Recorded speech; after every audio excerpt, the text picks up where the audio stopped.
सरस्वती व्यासं ततो जयमुदीरयते। ठीक है, और सब भक्त भी रिपीट कर सकते हैं श्लोक का, बिकॉज इससे जो वाइब्रेशंस क्रिएट होते हैं वो भी काफी ऑस्पिशियस होते हैं। तो अगर सब लोग ट्राई करें इसको रिपीट करने का। नारायण नमस्कृत्यं नर चैव नरोत्तमं देवी सरस्वतीं व्यासं ततो जयाम मुदीर्यते। यस माता जी। नीचे का भी पढ़ना प्रभु जी। जी। ओके। विजय के साधन स्वरूप इस श्रीमद् भागवत का पाठ करने सुनने के पूर्व मनुष्य को चाहिए कि वह श्री भगवान नारायण को, नरोत्तम नारायण ऋषि को, विद्या की देवी माता सरस्वती को तथा ग्रंथकार श्री व्यासदेव को नमस्कार करे। और कोई तात्पर्य पढ़ना चाहेगा? मैं पढ़ती हूँ। सारा वैदिक साहित्य तथा सारे पुराण इस भौतिक जगत के गहनतम भागों पर विजय प्राप्त करने के लिए है। जीव अनादि काल में भौतिक इंद्रिय तृप्ति के प्रति आसक्त होने के कारण ईश्वर के साथ अपने संबंध को भूल चुका है। इस भौतिक जगत में उसका जीवन संघर्ष अविरत चलने वाला है और इसके लिए कोई योजना बनकर जीव का इसमें से निकल पाना संभव नहीं है। यदि वह इस अविरत जीवन संघर्ष पर विजय पाना चाहता है तो उसे ईश्वर के साथ अपने नित्य संबंध को पुनः स्थापित करना होगा। जो भी इस प्रकार के निवारक उपाय अपनाना चाहता है उसे वेदों तथा पुराणों जैसे साहित्य का आश्रय लेना होगा। मूर्ख लोगों का कहना है कि पुराणों का वेदों से किस प्रकार का संबंध नहीं है, किंतु ये पुराण विभिन्न प्रकार के लोगों के लिए वेदों की पूरक व्याख्याएं है। सभी मनुष्य एक से नहीं होते। कुछ लोग सतोगुणी होते हैं, कुछ लोग रजोगुणी होते हैं और कुछ तमोगुणी होते हैं। पुराणों को इस प्रकार से विभक्त किया गया है कि किसी भी श्रेणों के लोग उनसे लाभ उठा सकते हैं और धीरे धीरे अपनी खोई हुई स्थिति को पुनः प्राप्त करके कठोर जीवन संघर्ष से बाहर निकल सकते हैं। श्रील सुत गोस्वामी पुराणों के पाठ की विधि प्रदर्शित करते हैं। जो लोग वैदिक साहित्य तथा पुराणों के उपदेशक बनना चाहते हैं वे इस विधि का पालन कर सकते हैं। श्रीमद् भागवत निष्कलंक पुराण है और यह विशेषकर उनके लिए है ये स्थायी रूप से भव बंधन से छूटने के इच्छुक है। हरे कृष्ण। हरे कृष्ण। धन्यवाद माता जी। तो ये पहले श्लोक में एक्चुअली भगवान बता रहे हैं कि श्रीमद् भागवतम का पाठ सुनने से पहले ही मनुष्य को चाहिए कि वो श्री भगवान नारायण को, नरोत्तम नर नारायण ऋषि को, विद्या की देवी माता सरस्वती को तथा ग्रंथकार श्रील व्यासदेव को नमस्कार करें। तो भगवान नारायण के विषय में ही या कृष्ण भगवान के विषय में ही पूरा श्रीमद् भागवतम की चर्चा है। नर नारायण ऋषि इस समय भी साधना में पूरी तरीके से लीन है, ताकि हम लोग जो भी जितना भी स्टेबल हम लोगों को एटमॉस्फेयर मिल रहा है उसका कारण है कि कई सारे ऋषि मुनि अभी भी तपस्या में लीन हैं जो कि अमर हैं। जैसे कि परशुराम उनमें से एक है, नर नारायण ऋषि हैं, वो सब लोग इसीलिए तपस्याओं में लीन होते हैं जिसके प्रभाव के द्वारा हम लोग को कम से कम इस तरीके का वातावरण मिले कि हम लोग अभी भी कलयुग में भी भक्ति को कर सकें। साथ ही साथ माता सरस्वती देवी को हम लोगों को नमस्कार करना है, क्योंकि इतनी कम से कम हम लोग को बुद्धि मिले कि जो भी हम लोग पढ़ रहे हैं उसे समझ सकें। और श्रील व्यासदेव को, जो कि भगवान के खुद ही लिटरेरी इनकारनेशन है, भगवान स्वयं ही अवतरित हुए थे, या कह सकते हैं कि उनके शक्तिवेश अवतार के रूप में श्रील व्यासदेव अपीयर हुए थे, जिन्होंने उनके सारे ग्रंथों को सरल रूप से लिखा, अलग अलग भागों में विभाजित किया, जिससे कि लोग उसे पढ़कर समझ सकें। और जब सारे उन्होंने वेद लिखे उसके बाद भी जब वो सेटिस्फाई नहीं हुए तो नारद मुनि के इंस्ट्रक्शन पर उन्होंने श्रीमद् भागवतम लिखा, जिसमें कि डायरेक्टली डिवोशनल सर्विसेज यानी भगवान की भक्ति के विषय में डायरेक्ट ही बताया हुआ है, बगैर कुछ भी चेंज किए हुए, बगैर कोई भी और सब्जेक्ट मैटर टच किए हुए। तो उन सबको हम लोगों का नमस्कार। तात्पर्य में बताया जा रहा है कि सारा का सारा वैदिक साहित्य, सारे पुराण इस भौतिक जगत के गहनतम भागों पर विजय प्राप्त करने के लिए हैं। यानी कि ये जो भौतिक जगत है, ये पूरा डार्केस्ट रीजन बोला जाता है, तमसो मा ज्योतिर्गमया, यानी कि अंधकार से प्रकाश की तरफ जाने के लिए हम सब लोग प्रार्थना करते हैं। उसका अर्थ ये होता है मटेरियल वर्ल्ड पूरा का पूरा डार्क है, पूरा का पूरा काला है, इसीलिए यहाँ पर सूर्य की जरूरत पड़ती है। लेकिन जो आध्यात्मिक जगत है वो पूरा भगवान के प्रकाश से प्रकाशमान है। तो जो डार्क रीजन है जहां पर हम लोग फंसे हुए हैं, जैसे बोला जाता है ना, काल कोठरी जेल को बोला जाता है, तो हम लोग इस जेल में फंसे हुए, उससे निकलने के लिए ही श्रीमद् भागवतम भगवान ने दी है। भगवान जब भौतिक जगत छोड़कर जा भी रहे थे तो पृथ्वी माता ने बोला कि अब आपके जाने के बाद क्या होगा इस भौतिक जगत का, लोग कैसे इस भव सागर से निकल पाएंगे। तो उन्होंने बोला मैं तो जा रहा हूँ, लेकिन मैं श्रीमद् भागवतम यहाँ पर छोड़कर जा रहा हूँ, जो लोगों को सूर्य के समान प्रकाश प्रदान करेगी। और जो भी जीव अनादिकाल से भौतिक इंद्रिय तृप्ति के प्रति आसक्त होने के कारण ईश्वर के साथ अपने संबंध को भूल चुके हैं, वो इसका लाभ उठाकर इस गहनतम भाग, इस डार्क मटेरियल वर्ल्ड, भौतिक जगत, अंधकार भरे भौतिक जगत से निकल सकते हैं। सो इस भौतिक जगत में उनका जीवन संघर्ष अविरत चलने वाला है। इसके लिए कोई भी योजना बनाकर जीव का इससे निकल पाना संभव नहीं है। लोग अभी तक अगर देखा जाए तो लोग अलग अलग तरीके की वैज्ञानिक योजनाएं बनाते हैं, कैसे इस ग्रह की जगह दूसरे ग्रह में चले जाएं, किस तरीके से शायद कहीं और जीवन मिले जहां पर हम लोग लंबा जीवन जी सके। परंतु इस जन्म मृत्यु के चक्कर से निकल पाना इतना आसान नहीं। कोई भी योजना बना ले इंसान, वो विफल हो जाती है। यदि वह इस अविरत जीवन संघर्ष पर विजय पाना चाहता है तो उसे ईश्वर के साथ अपने नित्य संबंध को पुनः स्थापित करना होगा।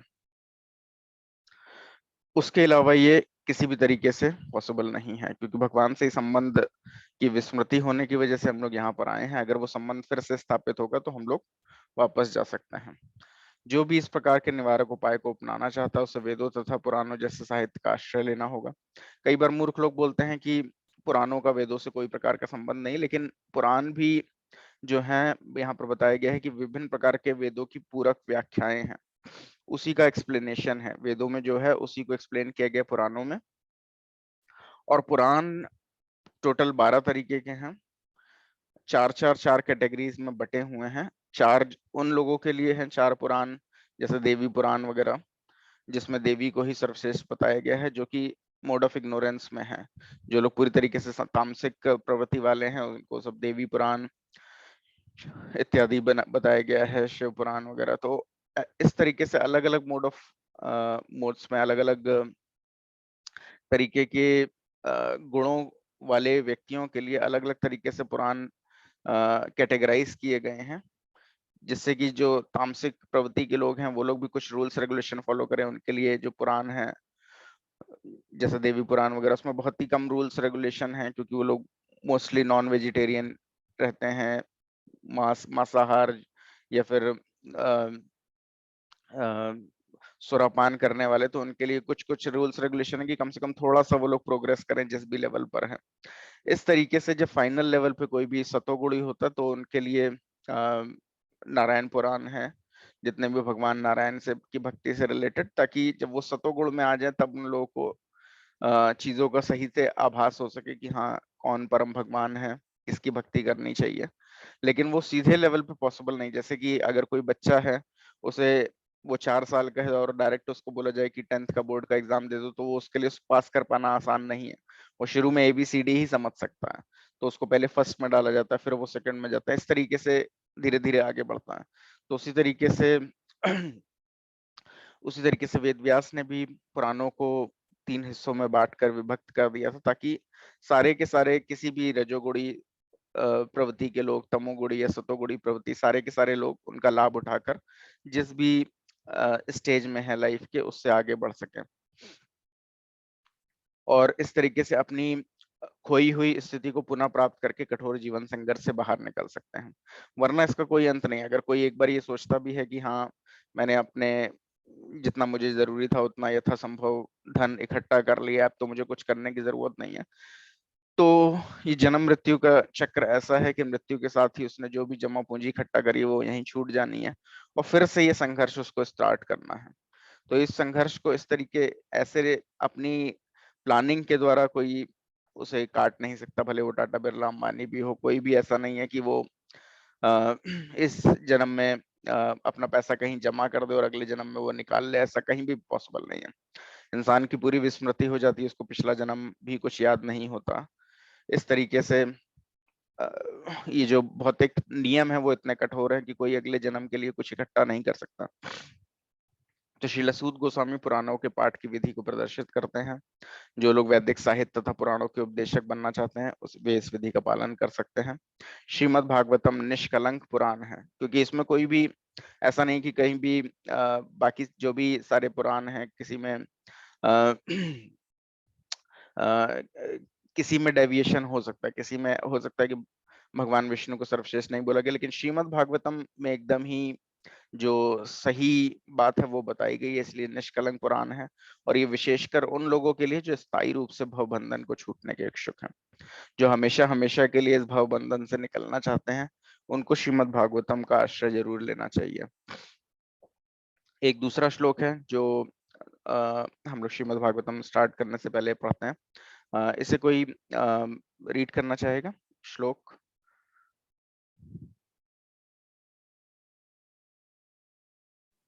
हरे जी, और सब लोग रिपीट भी करेंगे एक बार जब माता जी बोलेंगे तो।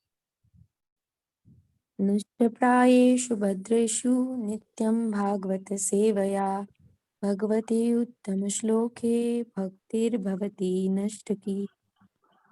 भागवत की कक्षाओं में नियमित उपस्थित सब लोगों रहने। को रिपीट करने दीजिए माता जी। हरे कृष्णा। और डिवोटीज भी एक बार ट्राई करें रिपीट करने का श्लोका। नष्टप्रायेषु भद्रेषु नित्यं भागवत सेवया भगवत तु उत्तम श्लोके भक्ति भगवती नष्टिको नष्टिको। धन्यवाद।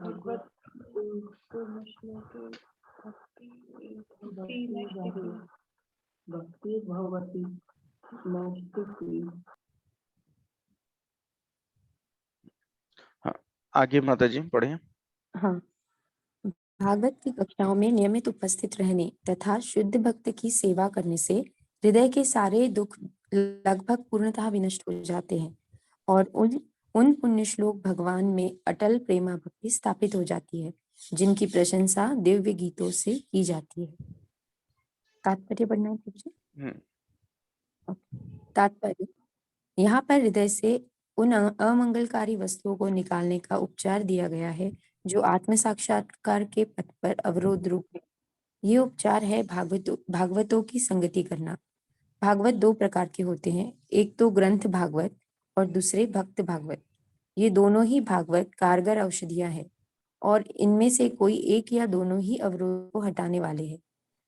भक्त भागवत ग्रंथ भागवत के ही समान है, क्योंकि भक्त भागवत ग्रंथ भागवत के अनुसार ही जीवन यापन करता है और ग्रंथ भागवत तो भगवान तथा उनके शुद्ध भक्तों अर्थात भागवतों के ज्ञान से पूर्ण है ही।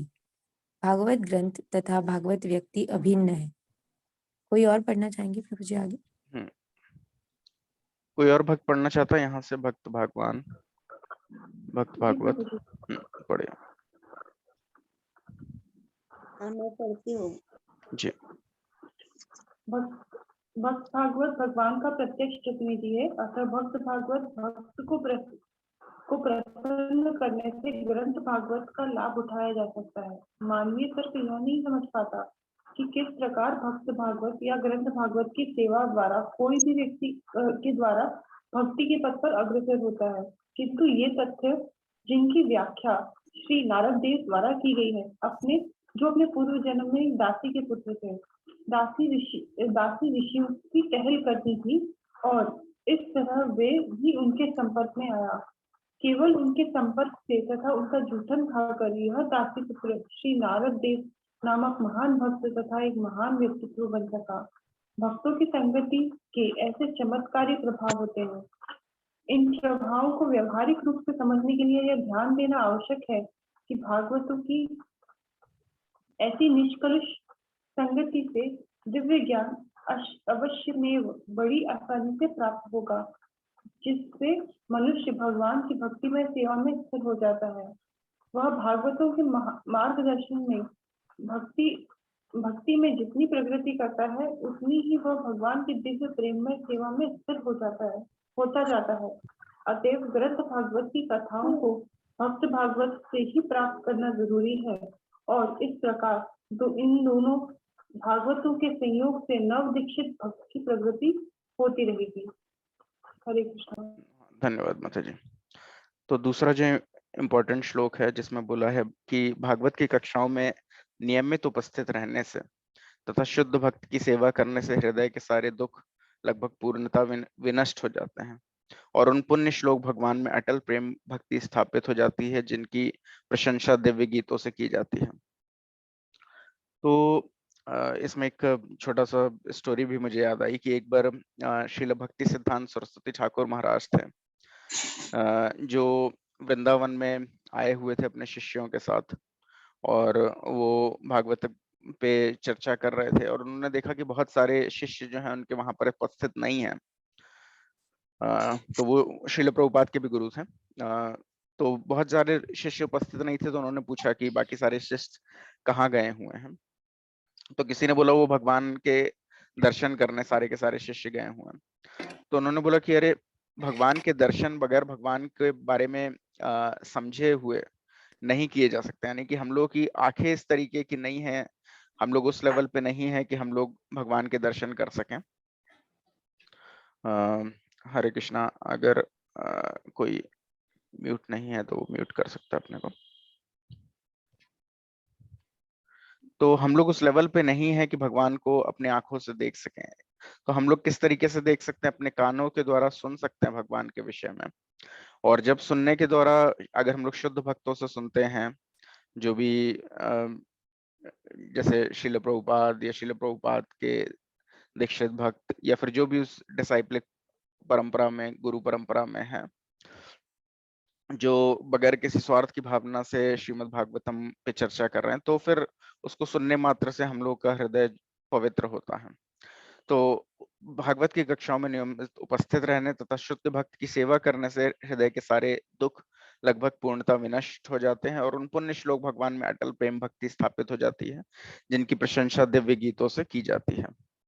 तो यहाँ पर यह भी है कि लोग कई बार आश्चर्य कर सकते हैं कि कैसे शुद्ध भक्त की सेवा करने से ही हृदय के सारे दुख पूर्णतः विनष्ट हो जाते हैं। और यहाँ पर यह भी बताया गया है कि किस तरीके से बुक भागवतम, बुक श्रीमद् भागवतम और जो गुरु है श्रीमद् भागवतम, उन दोनों में कोई अंतर नहीं होता। एक बार श्रील प्रभुपाद ने भी अपने शिष्यों से ये चीज पूछा कि which is better, book Bhagavatam और पर्सन भागवतम, यानी कि व्यक्ति जो भागवत है वो ज्यादा उपयुक्त है, श्रेष्ठ है, या फिर किताब श्रीमद् भागवतम। तो सारे के सारे लोग थोड़े शिष्य जो थे वो शंका में पड़ गए कि क्या इसका उत्तर होना चाहिए। कुछ लोगों ने बोला कि किताब श्रीमद् भागवतम। श्रील प्रभुपाद ने उनका कान पकड़ा और बोला कि लेकिन किताब श्रीमद् भागवतम जो है वो आपका कान नहीं पकड़ सकती। इसका अर्थ ये कि अगर आप कुछ गलत कर रहे हैं, श्रीमद् भागवतम में तो कोई भी गलती नहीं है, लेकिन कई बार होता है कि लोग उसको पढ़ने में, या कितने लोग होते हैं उसको चर्चा करने में अर्थ का अनर्थ निकाल सकते हैं। तो अगर उसके बाद भी, पढ़ने के बाद भी कोई अगर गलत रास्ते पे चलने लग जाए, तो किताब श्रीमद् भागवतम उसे करेक्ट नहीं कर सकती, उसे सही मार्गदर्शन नहीं दे सकती। लेकिन गुरु या फिर जो पर्सन भागवत है या भागवत व्यक्ति जो है, वो अगर देखे कि अगर आप श्रीमद् भागवतम पढ़ने के बाद भी गलत रास्ते में जा रहे हैं, तो वो आपको सही कर सकता है, वो आपको करेक्ट कर सकता है। इसलिए जो गुरु है भागवत गुरु, वो ज्यादा महत्वपूर्ण है than compare to Shrimad Bhagavatam book से। तो अगर हम लोग उसके विषय में सुनते हैं तो अपने आप ही भगवान की प्रेमा भक्ति स्थापित हो जाती है। हरे कृष्णा। मैं रिक्वेस्ट करूंगा डिवोटीज से जो स्वाति माता जी, शायद आपका थोड़ा हरे कृष्ण बैकग्राउंड। प्रभु जी, आप प्रणीता माता जी, आप मुझे को होस्ट बना दीजिए प्रभु हाँ, जी। एक सेकंड।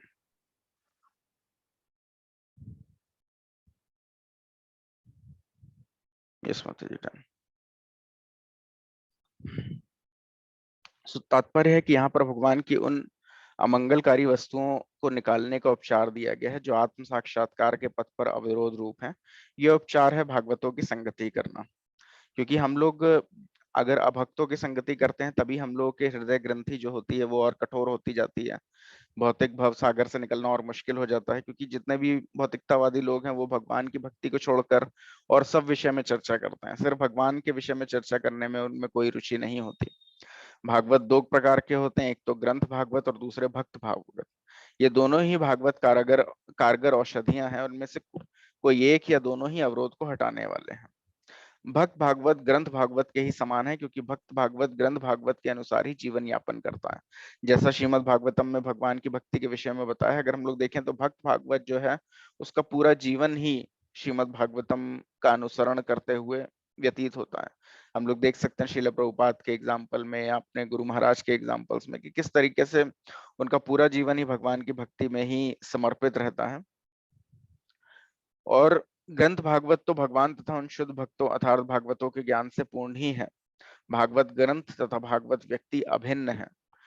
तो इसी वजह से श्रील प्रभुपाद ने जब श्रीमद् भागवतम को शुरू किया है तो उन्होंने भगवान चैतन्य महाप्रभु का पूरा जीवन वर्णित किया है। क्यों? क्योंकि उन्होंने बोला है कि शिव चैतन्य महाप्रभु भक्त के रूप में आए थे और उन्होंने जो किस तरीके से एक भागवतम को पढ़ने वाले को व्यवहार करना चाहिए वो उनकी जीवन शैली से उन्होंने बताया था। तो हम लोग जब शुरुआत भी करेंगे श्रीमद् भागवतम की तो सबसे पहले चैतन्य महाप्रभु की संक्षेप में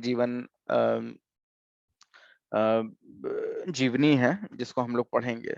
सो भक्त भागवत भगवान का प्रत्यक्ष प्रतिनिधि है, अतः भक्त भागवत भक्त को प्रसन्न करने से ग्रंथ भागवत ग्रंथ का लाभ उठाया जा सकता है। अगर कोई भी गुरु को या जो भक्त भागवत है उसको प्रसन्न करता है तो अपने आप ही उसे ग्रंथ भागवत का कह सकते हैं कि उसके हृदय में ही उसका प्रसार होता है, जिसकी वजह से उसका लाभ उठा सकता है और जिसे मानवीय तर्क नहीं समझ पाता कि किस तरह भक्त भागवत या ग्रंथ भागवत की सेवा द्वारा कोई भक्ति के पथ पर अग्रसर होता है। किंतु ये तथ्य है जिनकी व्याख्या श्रील नारद देव द्वारा भी की गई है।